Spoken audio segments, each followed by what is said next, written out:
ሰላምታችን ባላችሁበት ሁሉ ድረስ የተወደዳችሁና የተከበራችሁ ተከታታዮቻችን ዛሬ ሁለት እጅግ ወሳኝ የሚባሉትን መረጃዎች አሰባስበን ወደ እናንተ መጥተናል። እናንተም አዲስ መረጃዎችን እንደተለቀቀ ወዲያውኑ እንዲደርሳችሁ ደውል ምልክቱን እየተጫናችሁ እዚህ ዩቲዩብ ቻናል አዲስ ሆናችሁም ሰብስክራይብ እንድታደርጉ እየተማጸንን እነሆ አባይ ነጥቦችን እናሰማችኋለን።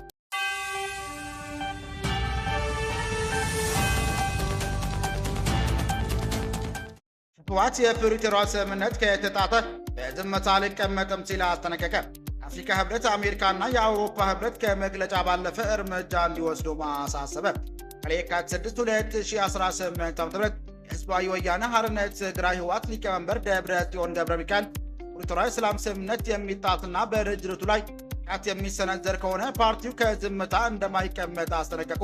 ሊቀመንበሩ ድርጅቱ ተዳክሟል እንዲሁም ተበትኗል ባሉበትም አስተያየት ሰጥቷል። ይህንን ጉዳይ አሰናድተናል፣ ትሰሙታላችሁ። ኬንያ ከሶማሊያ ጋር የምትጋራው ድንበር ከ15 ዓመታት በኋላ ዳግም ሊከፈት መሆኑ ተሰማ። ኬንያ ከሶማሊያ ጋር የምትጋራው ድንበር በአልሸባብ ጥቃት ምክንያት ከተዘጋ 15 ዓመታት ገደማ በኋላ በሚያዝያ ወር ሊከፈት መሆኑን የኬንያ ፕሬዝዳንት ዊሊያም ሩቶ ማስታወቃቸው ተዘገበ። አብራችሁን ስትቆዩ የምታደምጡት ይሆናል። የአፓ ዓለም አቀፍ መገናኛ ብዙሃን የሰላማዊ ሰዎች ግድያን ለመላው ዓለም ተደራሽ እንዲያደርጉ ጠየቀ። ኢትዮጵያ ሕዝባዊ አብዮታዊ ፓርቲ ኢህአፓ ዓለም አቀፍ መገናኛ ብዙሃን የአፍሪካ ህብረት ጉባኤ ሽፋን የሚሰጡበት ወቅት ኢትዮጵያ የሚፈጸሙ ከፍተኛ የሰብአዊ መብቶች ጥሰቶችን በመዘገብ ዓለም አቀፍ ማህበረሰቡ ተደራሽ እንዲያደርጉ ጠይቋል። በሰፊው የምትሰሙት ይሆናል። አድማጭ የቻናላችን ቤተሰቦች ሰብስክራይብ ያላደረጋችሁ እንድታደርጉ እያልን እነዚህና ሌሎች ያሰባሰብናቸውን መረጃዎች ይዘን ቀጥታ በዝርዝርና በትንታኔ ወደምንመለከተው አቀናን።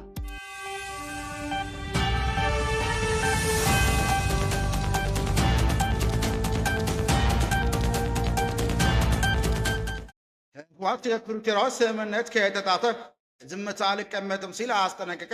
አፍሪካ ህብረት፣ አሜሪካና የአውሮፓ ህብረት ከመግለጫ ባለፈ እርምጃ እንዲወስደው አሳስቧል። ህዝባዊ ወያነ ሓርነት ትግራይ ህወሓት ሊቀመንበር ደብረጽዮን ገብረ ሚካኤል የፕሪቶሪያ የሰላም ስምምነት የሚጣስና ድርጅቱ ላይ ጥቃት የሚሰነዘር ከሆነ ፓርቲው በዝምታ እንደማይቀመጥ አስጠነቀቀ። ሊቀመንበሩ ድርጅቱ ተዳክሟል እንዲሁም ተበትኗል ባሉበትም አጣጥሏል። ደብረጽዮን ትላንትና በሰጠው ጋዜጣዊ መግለጫ ከቅርብ ጊዜ ወዲህ ከቀጠናዊና ዓለም አቀፋዊ ተዋናዮች ማለትም አፍሪካ ህብረት፣ ከአውሮፓ ህብረትና አሜሪካ መንግስት ተወካዮች ጋር በተደጋጋሚ ሲነጋገሩ መቆየታቸውንም ገልጸው እነዚህ አካላት ከስጋት መግለጫዎች ባለፈ ይህን የጥፋት መንገድ ተግባራዊ ለማስቆም እርምጃ እንዲወስዱም ጠይቋል። ህወሓት አንድነቱን አጥቷል በሚል የሚሰጡ አስተያየቶችን ውድቅ አድርገዋል። ደክመዋል፣ ተበትነዋል ይላሉ። ለእነሱ የምንሰጠው ምላሽ ግን ለህልውናችንና ለደህንነታችን ስንል አልተበተንም የሚል ነው ብሏል። ወቅቱ ወሳኝ መሆኑን የጠቀሱ ሊቀመንበሩ በትግራይ ውስጥም ሆነ በውጭ የሚኖሩ የትግራይ ተወላጆች አንድነታቸውን እንዲያጠራክሩና የሰላም ጥሪውን በሚጥስ ማንኛውም ኃይል ላይ በአንድነት እንዲቆሙም ጥሪ አቅርቧል። ይህ በእንዲህ እንዳለ ህወሓት ለአፍሪካ ህብረት ሊቀመንበርና የአንጎላ ፕሬዝዳንት ጆይ ጎንዛሌዝ ሎሬንሶ እንዲሁም በመጪው የአሜሪካ ህብረት ጉባኤ ላይ የሚሳተፉ መሪዎች በላከው ግልጽ ደብዳቤ በትግራይ ባለው የሰላም ሁኔታ የህብረቱ ታማኝነት አደጋ ላይ መውደቁንም ገልጿል። ህወሓት በደብዳቤው እንደገለጸው የአፍሪካ ህብረት የህዳር 2022 ዓ.ም የተፈረመው የፕሪቶሪያ ስምምነት ዋነኛ ሰላጭና ምስክር እንደመሆኑ መጠን ስምምነቱ እንዳይፈርስ የማድረግ ፖለቲካዊና ሞራላዊ ኃላፊነት አለበት ብሏል። የስምምነቱ ዋና ዋና ድንጋጌዎች ሙሉ በሙሉ አለመተግበራቸው አዲስ ወታደራዊ ዝግጅትና የጨመረ የመጣው ውጥረት ጦርነቱ ከቆመ በኋላ የተገኙ ውጤቶችን ወደ ኋላ የመለስ አደጋ እንዳለው አስጠንቅቋል። ደብዳቤው አክሎም በእንቅስቃሴ ላይ የተጣለ ገደብ፣ ኢኮኖሚ ጫናና የፖለቲካ መገለልን ጨምሮ በርካታ ገደቦች በሰላም ሂደቱ ላይ ያለውን እምነት እያሸረሸሩትና ዳግም ወደ ግጭት የመግባት ስጋትን እየጨመሩት መሆኑን አመላክቷል። እምነቱን መጠበቅ አለመቻል በሰሜን ኢትዮጵያ አለመረጋጋት እንዲፈጠር ማድረጉም በላይ ለአፍሪካ ችግሮች አፍሪካዊ መፍትሄ የሚለው መርህ አማኝነት እንደሚያሳጣውም ደብዳቤው አስፍሯል። ህወሓት በደብዳቤው የሰላም ስምምነቶች ያው ሰነድ መሆናቸውን ጠቅሶ የህዝብን እምነት ለመጠበቅ ግልጽ፣ እድገትና ታማኝነት ያለው ክትትል አስፈላጊ መሆኑን አጽንኦት ሰጥቷል። አፍሪካ ህብረት መሪዎች በመጪው ጉባኤ የፕሪቶሪያ ስምምነት አስገዳጅነት እንዲረጋገጥና ሁሉም ወገኖች ሙሉ በሙሉ እንዲተገብሩት ግፊት እንዲያደርግም ጠይቋል።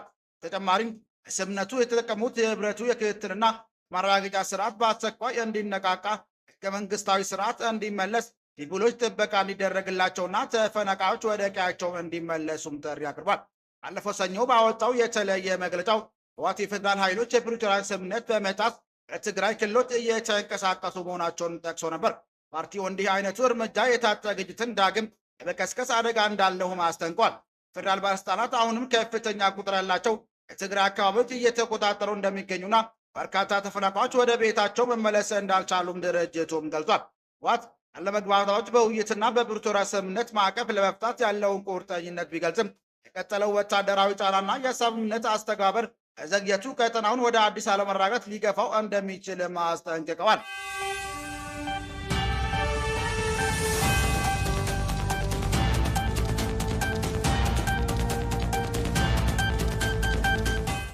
ኢህአፓ ዓለም አቀፍ መገናኛ ብዙሃን የሰላማዊ ሰዎች ግድያን ለመላው ዓለም ተደራሽ እንዲያደርጉም ጠየቀ። ኢትዮጵያ ህዝባዊ አብዮታዊ ፓርቲ ኢህአፓ ዓለም አቀፍ መገናኛ ብዙሃን የአፍሪካ ህብረት ጉባኤ ሽፋን በሚሰጡበት ወቅት ኢትዮጵያ የሚፈጸሙ ከፍተኛ የሰብአዊ መብቶች ጥሰቶችን በዘገብ ለዓለም አቀፍ ማህበረሰቡ ተደራሽ እንዲያደርጉም ጠየቀ።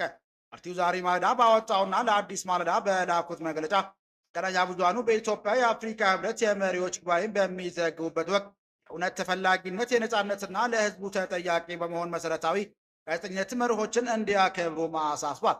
ኢህአፓ በአዲስ አበባ የሚካሄደው ዲፕሎማሲያዊ መድረኮች የዓለምን ትኩረት ቢስቡም በአማራ፣ በኦሮሚያ፣ በትግራይና ሌሎች አካባቢዎች የሚገኙ ማህበረሰቦች የሰው አልባ አውሮፕላን ድሮኖች ጥቃቶችና ሲቪል ሰዎችን ሞት ጀምሮ አሁንም ለጥቃት እየተጋለጡ እንደሚገኙ አመላክቷል። እነዚህን እውነታዎች መርምሮ አለመዘገብ በሚሊዮን የሚቆጠሩ ሰዎችን ድምፅ እንዳይሰማና ስቃያቸውን እንዳይታይ የማድረግ አደጋ አለው ሲልም አስጠንቋል። ከዚህም እነዚህ ዓለም አቀፍ መገናኛ ብዙሃን ቢያደርጓቸው ያለውን 5 ነጥቦችም ዘርዝሯል።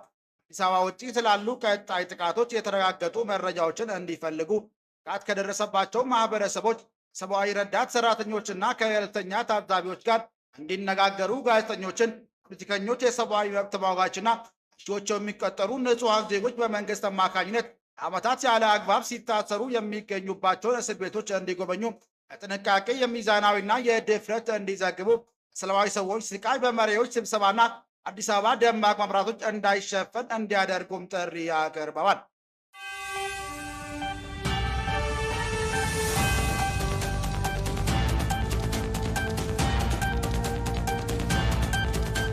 ኬንያ ከሶማሊያ ጋር የምትጋራው ድንበር ከ15 ዓመታት በኋላ ዳግም ሊከፈት መሆኑ ተሰማ። ኬንያ ከሶማሊያ ጋር የምትጋራው ድንበር በአልሸባብ ጥቃት ምክንያት ዘጋ ከ15 ዓመታት ገደማ በኋላ በሚያዝያ ወር ሊከፈት መሆኑን የኬንያው ፕሬዝዳንት ዊሊያም ሩቶ ማስታወቃቸው ተሰማ። መቀመጫውን በሶማሊያ ያደረገው አልሸባብ ቡድን በኬንያ ውስጥ በርካታ ከባድ ጉዳትን ያስከተሉ ጥቃቶችንም ፈጽሟል።